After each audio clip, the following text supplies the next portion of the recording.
Hasta aquí hemos llegado. El programa donde la política y la economía de Estados Unidos se analizan sin filtros y con los expertos que mejor conocen la realidad. María Herrera Mellado y Willy Lora te traen cada semana un espacio de debate con invitados de alto nivel, analistas, economistas, políticos y periodistas que te darán las claves de lo que realmente está pasando. Síguenos en las redes sociales de Gateway Hispanic y únete a la conversación. Hasta aquí hemos llegado. Información, análisis y debate sin censura. No te lo pierdas.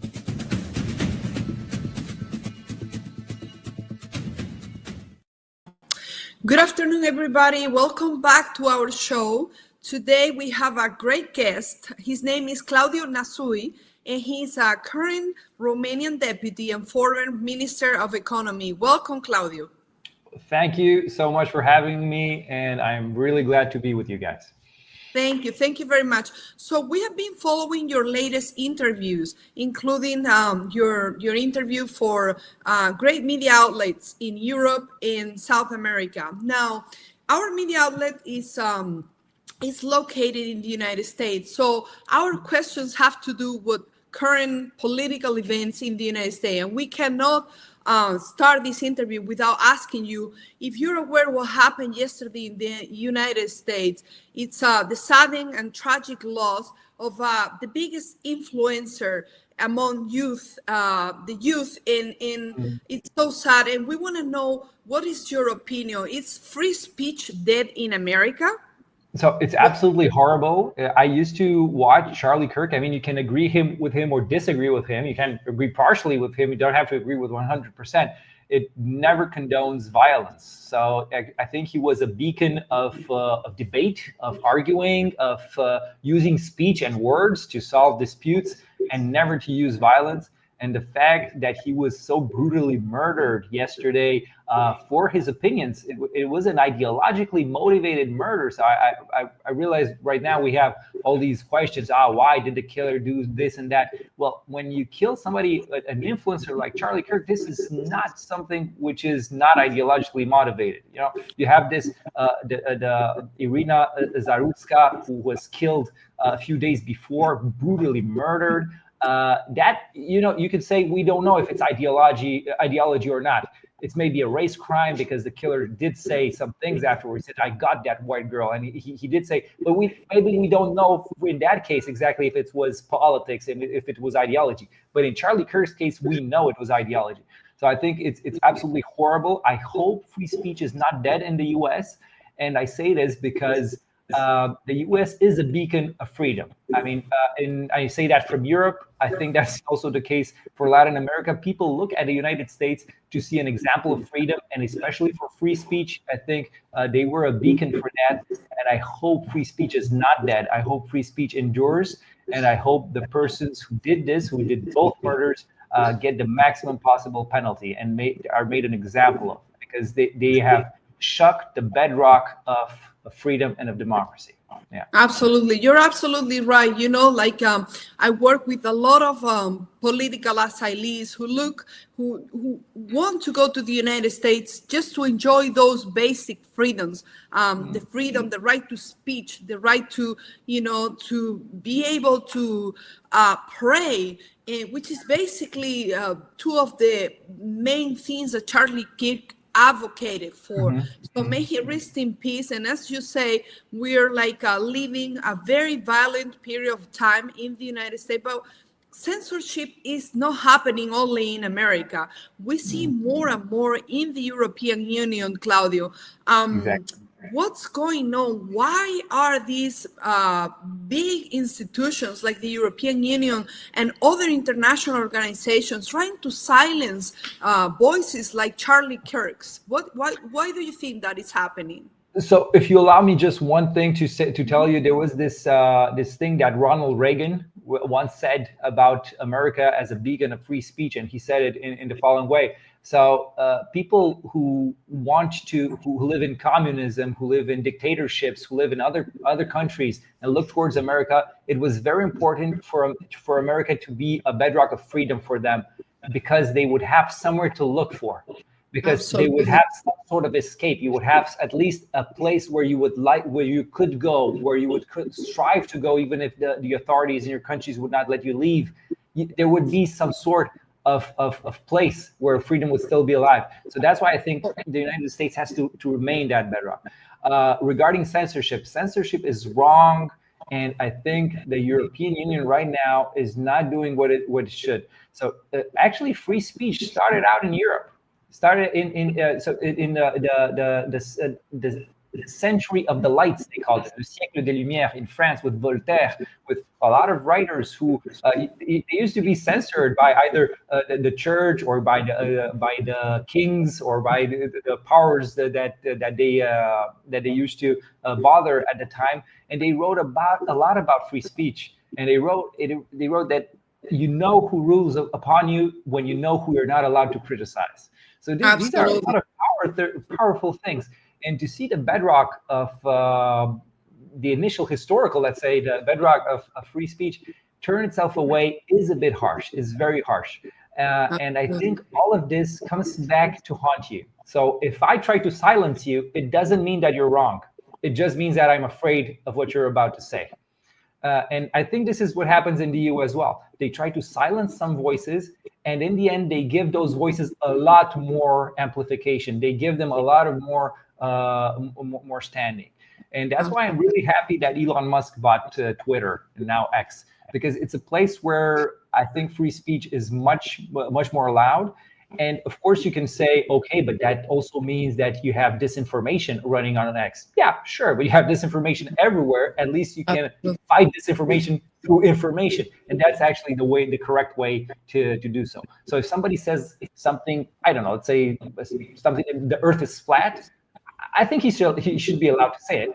I should be allowed to say I don't agree the earth is flat. I think you're wrong. But I mean, he should be allowed to say it. And I think that's the only way in which, on the long run, you get to the truth and you get to correct ideas. Even if there are going to be, I agree, state-sponsored actors who are going to, promote lies, who are going to promote manipulation, disinformation. Okay, but you're going to have the other people as well who are going to see this and who can react. Whereas if you shut people off, then you're going to end up shutting up people who you don't like, and that's going to be a problem. Then there's no more democracy. Yeah. And that's exactly what Charlie Kirk was doing. He was opening up debate. He was ready to debate everybody. He was not imposing his ideas. And one very important thing, Claudio, is that he was speaking to young people. Young people, as a Spaniard, right? I'm a Spanish origin. I was born and raised in Spain, but I also, as a U.S. citizen, I see that the youth in America, in Europe, are losing hope. And as a former Minister of Economy, you have a lot to say and to explain to our audience. Why are we losing that battle? Because young people are not able to afford housing anymore. They're scared of having kids. They're scared of even, remaining in their country. The unemployment level are up to the roof, especially in Europe. What is that our countries, our politicians are doing so wrong that we are completely destroyed as a generation to have any sort of benefit, just like our ancestors enjoy basic housing, living, and hope to have a family? Why do you think it's happening? So, usually politicians for a question like that, they're going to start rambling and talking about everything and nothing at the same time. I'm going to give you a concise answer. And if one word was the answer, I would say socialism. Our countries, especially in Europe, are very, very socialistically inclined. So the states are more interventionist, and this has an influence. This has an impact on economics and on the economy. And the economy, afterwards, we say it's the economy, but that actually means wages. It means opportunities. It means young people who can seek better job opportunities, better employment. And if that suffers, then all the rest of the society suffers. And this is something I think the EU is doing wrong again, over-regulating, over-intervening, very, very interventionist states. And if for me to give an example, which is closer to Latin America, I think we're going towards Maduro more than we're going towards Milei. And I think that's a problem. And I think that's the reason why we have all this disenfranchised youth. And that's the reason I think even big corporations, they find a very, very good environment in which they can lobby governments to get special privileges and to seek rents and stuff like that. And here's where I have to criticize a bit the current American government as well. I think Donald Trump is wrong with his trade policies, with the tariffs that he's imposing. I think he's doing wrong for the American economy, and also for the world economy, and also for the American place in the world. So I think it's a conjunction of factors, but they're all linked to what I would call socialism, which is interventionist governments. Way too interventionist governments. We're going with Maduro and Venezuela instead of going with Milei. So that would be my answer to that. Yeah. So you mentioned Milei, but we saw the results of the most recent elections in Buenos Aires. And the society, the Argentinians are going back to socialism. So I want to ask you a very direct question. Once you inject socialism into a society, is there a way out of it? Because we see titans like Milei fighting for liberalism, right? Advocating for freedom of markets, free markets, like you are doing right now, and even criticizing Trump, which is your right to do that. And if you believe so, that's we can argue about that. But the thing is, societies, I like to focus on society and the youth. After 30 years, 40 years, maybe in Spain, southern Spain, where we have socialism, how do you get society to think differently in free markets, in a free economy? How do you persuade them when they're so used to rely on government assistance that once you take that away from them, their support doesn't last? And that's what the most recent elections show in Argentina. They go back because they're scared, because they lose some privileges, and the government is not able to act so fast to fix the market and give, especially the youth, the opportunities we're so badly looking for. So I would say that the situation, it's a great question, and it applies very well to Romania. Romania had 45 years of communism, so the most purest form of socialism, where people would starve to death. There were millions of people who died, suffering, a completely wrecked economy. And still, 35 years after the revolution, after communism fell, there are people who are nostalgic, who say, we should have been back, it was better back then. We had the job, let's say, yeah.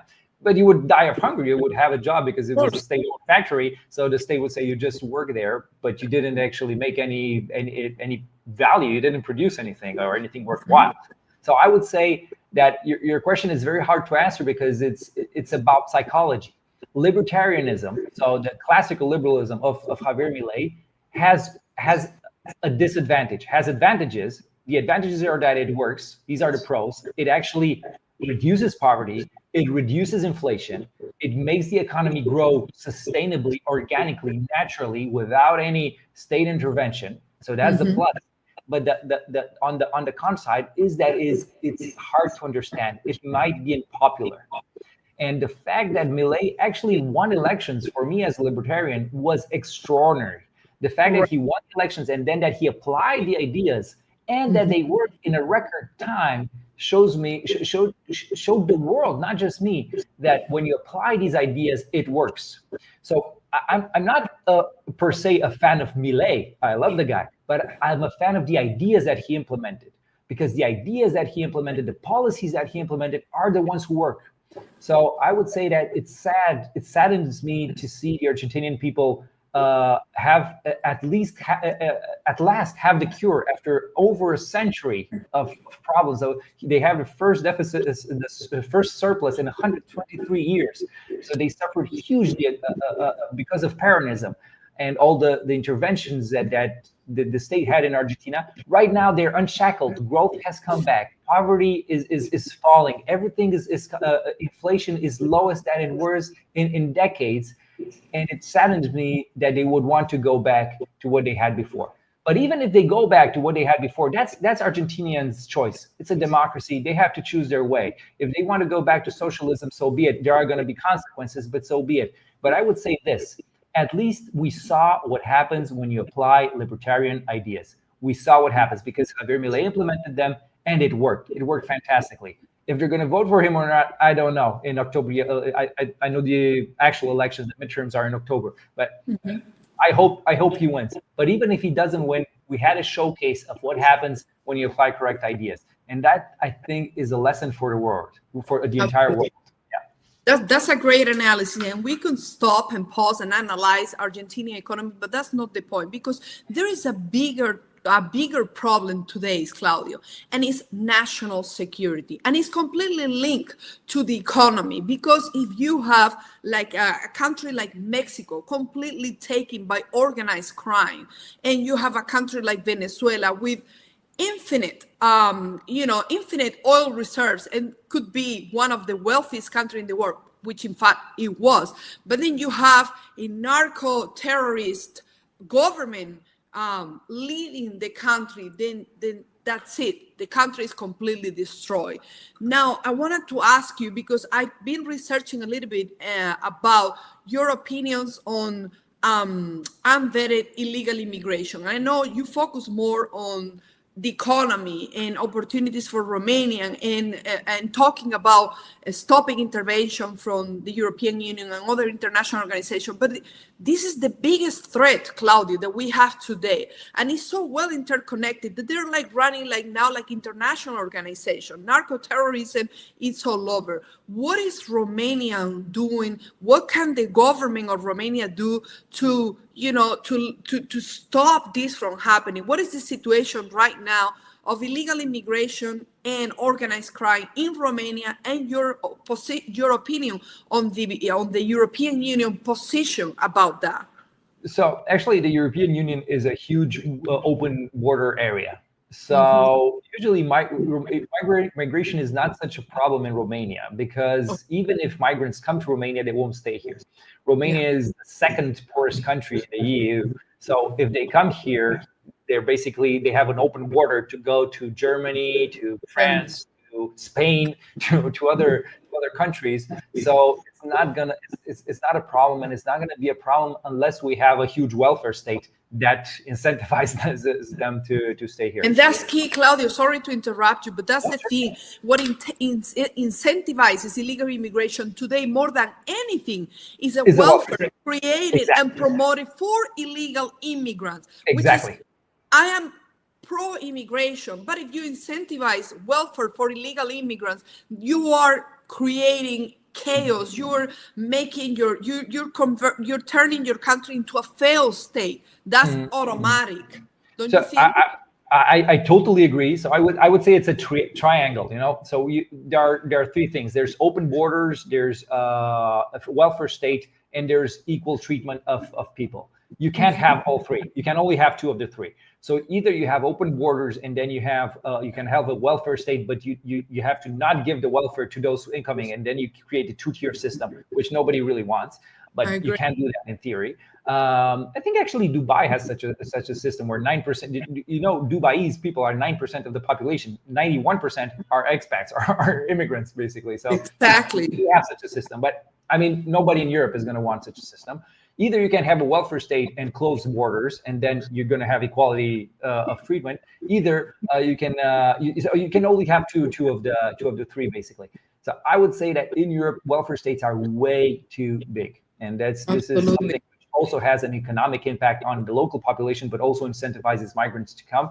And I've seen this study of how much wealth gets produced by migrants in the United States versus Europe. So in the United States, migrants provide a lot. They work a lot. It depends on the category. I think that Europeans do the most, actually. So people like you, for instance. But other migrations from other parts of the world, not so much. In Europe, I think it's negative. So I think migrants actually have a negative impact on growth in that statistic that I saw. So what I would be in favor of is controlled migration. So I'm in favor of having a policy for saying, okay, we want to let these people in. We want to let these type of people in. So I think a society thrives when there are more people inside of it, but they do have to abide by the rules and to come with an idea to integrate in society and to work and to do good stuff. What we've seen in Europe with uncontrolled migration is a failed experiment. Yeah. It's a failed experiment. Now, the last major problem that we see today, especially in South America, but it's something that people discuss and talk and relate when they talk about Romania, is corruption and the lack of transparency. I was working at the anti-fraud office at the European Union, and I remember the cases as an attorney that we look and we analyze. What has Romania done to improve transparency and to work to combat corruption? What can be done to get even better so other European allies can trust Romania? So this is actually one of the bedrocks of my political careers, transparency. I've entered in politics because I've made this site Open Budget, where we can see transparently where the money of the state comes from and where it's going, and then to look into details and stuff like that. And also I have right now 24 trials with state institutions for transparency because they're not transparent. So I sue them and I usually win. And then I show the findings. So I think this is still a big problem in Romania. But I would say this, knowing how other European countries operate, I think Romania is not the worst. I think there are even less transparency in other countries, but I'm fighting for it to be at a higher level. The U.S. government is usually pretty transparent in regards to information, data access, and stuff like that. I think that would be something which we should emulate from the United States. The levels of transparency of government were a very good would be a very good thing. And I think transparency only bothers the corrupt. So I think the only people who are bothered by transparency are the politicians who have something to hide. Because I'm not asking for transparency for private entities, for you or companies. I'm asking from government, those who spend taxes. Yeah, if you spend your private money, go for it. Do whatever you want. Be as private as you want. But if you want to be subsidized by taxpayer money, if you want to take taxpayer money, then you should be transparent. Then we should know what's happening with that money so we can scrutinize it. So we can say, is it worth it? Maybe it's worth it. Maybe it's okay. But those who want to hide it, usually they know it's not worth it. They know they're just seeking a rent. So this is actually part of what I'm doing a lot as a politician. And that was some of the things that propelled me in my career, let's say. Yeah. That's great. That's great. There are other countries like Spain right now that they're so in jeopardy because of corruption, scandals. I agree. I know. Invested in unheard causes, I'm not a fan of Pedro Sanchez. No, not a fan of Pedro Sanchez. Yeah. Nobody is, but somehow they get to stay in power again because of their connection to organized crime in Venezuela. They're very well connected with Maduro in Venezuela, but also Diaz-Canel and socialism. The socialism and the international socialist agenda somehow has been working for the past 2 decades and is putting our countries in jeopardy. Now, Claudiu, moving on, let's talk about Putin. What is your view on what Putin is doing? We see that they they have Russian drones shot down in Poland. Some people say this hasn't happened. This kind of invasion hasn't happened since World War II. What do you think is happening, and what can Europe or NATO do to try to come together to not only find a solution to end the war in Ukraine, but also to be realistic about the high reliance on Russian economy? The sanctions haven't worked, don't you think? No, sanctions have not worked. So I wrote 2 weeks ago about exports and imports to places like Kyrgyzstan. So a lot of European countries, before the war, we had very tiny commercial relationships with Kyrgyzstan. Ever since the sanctions started, the relationships exploded. So it's so obvious, you have to be blind not to see it. So I think what Europe should be doing and I think that's what Donald Trump encourages, and I think that's good, is increase their military spending and also create a European army. I think Europe needs to not rely on anybody else for its strategic core interests like security. What Putin did in the last days with those drones, what Russia did, was not an accident. It was a test. And it was a test to see how you would react. So they saw that Poles, flew F-16s, Danes flew F-35s, Italians flew an AWAC. They saw what happens, and this is intelligence gathering, and this is valuable information to see how an enemy would react when you do something, when you poke it, when you do you do stuff.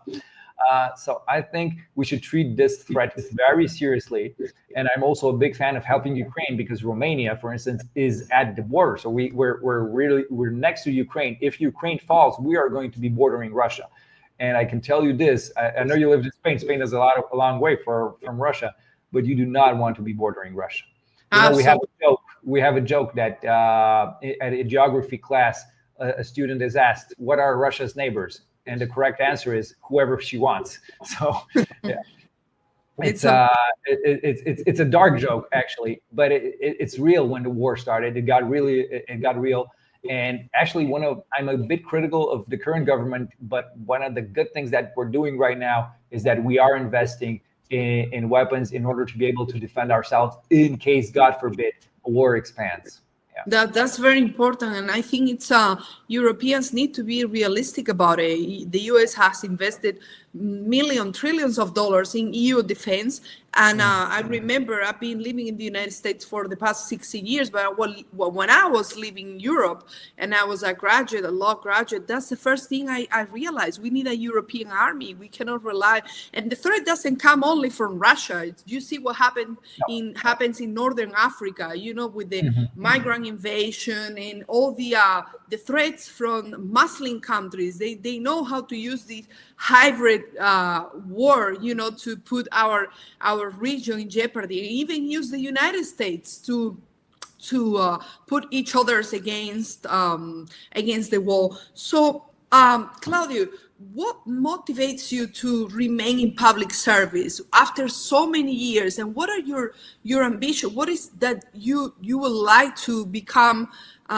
in the next decade for Romanian politics? What is that you want to accomplish so bad? So that's a very interesting question. So I don't need politics. So I actually asked myself that a lot, because politics is not just a question of and a series of victories. It's also defeats. And you ask yourself, why do I do this? Why don't I just move somewhere else where life is better or something? I think it's because I need to know that I did what I could most to impact society. And I have set myself 3 goals. So in Romania, for instance, I want to, if we get to do a fiscal reform where we actually lower taxes. Romania right now has the highest taxes on on low wages in the entire European Union. So it's crazy. We're the second poorest, and we have huge taxes on labor. It's suicidal. And this is one of the things I'm trying to push through. If I push through that, and I push through a healthcare reform where we actually have more competition, it's something like, you have problems with healthcare in the United States because government is usually preventing producers of medical services, doctors, hospitals. It's extremely regulated. So the supply side of the supply and demand equation is very limited. So prices are huge. In Romania, fortunately, we don't have that. Unfortunately, we do have a state monopoly of healthcare, in which is linked to tons of corruption scandals. So this linked to socialized medicine. It's not the story. It's always the same thing. Socialism looks good in theory, but in practice, it's a disaster. It's only politicians. It's huge waste. It's a lot of corruption, and prices are sky high. So it doesn't work. So this is something else I want to solve. And I also want to do something that Milton Friedman advocated for, which is a voucher system in education. I think that would do wonders for Romanian kids. So these are my 3 things. If I do these 3 things, I can go out of politics and be a happy person that I have managed to accomplish these goals. to answer your question. Yeah. That's great. That's great. And nobody ever asked me that question. So in Romania, nobody ever asked me this question. It's a great question. Thank you so much. That's great. I'm happy. So my last question is, what would be your message to young Romanians? We have a huge communities of Romanian in Spain, and just like young Spaniards, they're so lost. They're like looking for signs to be hopeful, to have children, to look for housing, to invest back in our countries. What is your message so they don't, they have something to look for? So my message to them is that obviously they left Romania to seek a better life, and they should go where they think their life is fullest. I would love for them to come back to Romania, but if they think they have a better life in Spain or other places, go there, do your best, have kids. Having kids is something wonderful, and I think that's something that has to be encouraged. And I would also say, wherever you go, whether you come back to Romania, you stay in Spain, you go to the US, or you always be on the right side of the battle of ideas. Never succumb to socialism. If you're in Spain, don't go with Pedro Sanchez. Vote something else, support something else. He's ruining that country. And I've seen it happen so many times. Socialism ruins everything. So wherever you go, stay on the right side of the argument, fight to be in a better society, because in the end, that's the best thing that you can do, not for yourselves, but for your kids. Yeah. And you just summarized Charlie Kirk's legacy. He used to say the best part of your life, the best legacy that you can leave is having kids, and also to be able to battle, to argue, and to defend your ideas, whether right or wrong, but be able to to argue with other people so you can communicate, and you can also protect democracy, because this is what it's all about. And this is what we should have learned after 2 world wars, right? That we need to be able to live with each other. We need to be able to hear others' arguments. So that's so important. So thank you very much, Claudio, for 31. He was 31, very young. 31. He used in the battle of ideas, bullets don't matter. It's only words, and it's arguments. He did that so masterfully. He was a masterful debater. Yeah, absolutely. God rest his soul. Yeah. Absolutely. So may he rest in peace. And Claudio, we're here. We would love to also invite you to write for us and send us your articles. We are always, accepting articles from from very, very famous politicians that, some focus on national security, other on freedom and the economy. But it's important that we also communicate our ideas with other Hispanics and other Anglos, so they understand that what is happening in the world and why elections matter and why people are voting one way or the other, and how to solve this puzzle, which is the final solution is to live with each other and to live in peace. That should be our goal, don't you think? Totally agree. And that's actually the only way in which we can live together all happy. It's by having a set of common rules, which I think are freedom and of respect of differences. And that's actually one of the legacies also of Charlie Kirk, who was very freedom minded and freedom inclined. So absolutely. So of course, if you would like me to write, I would be honored, and tell me about subjects, and I'll see if I have an angle or something to say, and I will be really happy and honored to do that. Yeah, thank you. Thank you, Claudio. Thank you very much for your time. We wish you best of luck to you and to all Romanians, younger and older. It's a great country. The European Union welcomed Romania many years ago, and that the whole idea was to integrate, a free market. Things have changed for the worst. Now they're trying to control free speech. They're wrong, and they need to change the path, because people are showing that they don't like what they see in the European Union. We see what happened with the United Kingdom, and we see what's happening with people speaking against the European Union in each single member. But thank you for your time, and we're here if you ever want to come back, and we're looking forward to receiving your articles. Thank you so much for having me. It was an honor and a pleasure. Thank you, and see you next time. Bye. Bye. Hoy celebramos un hito importante. Gateway Hispanic sigue creciendo y desde hace más de 7 meses nuestro equipo de profesionales trabaja incansablemente para brindarte información precisa y relevante sobre la actualidad de Estados Unidos y el mundo.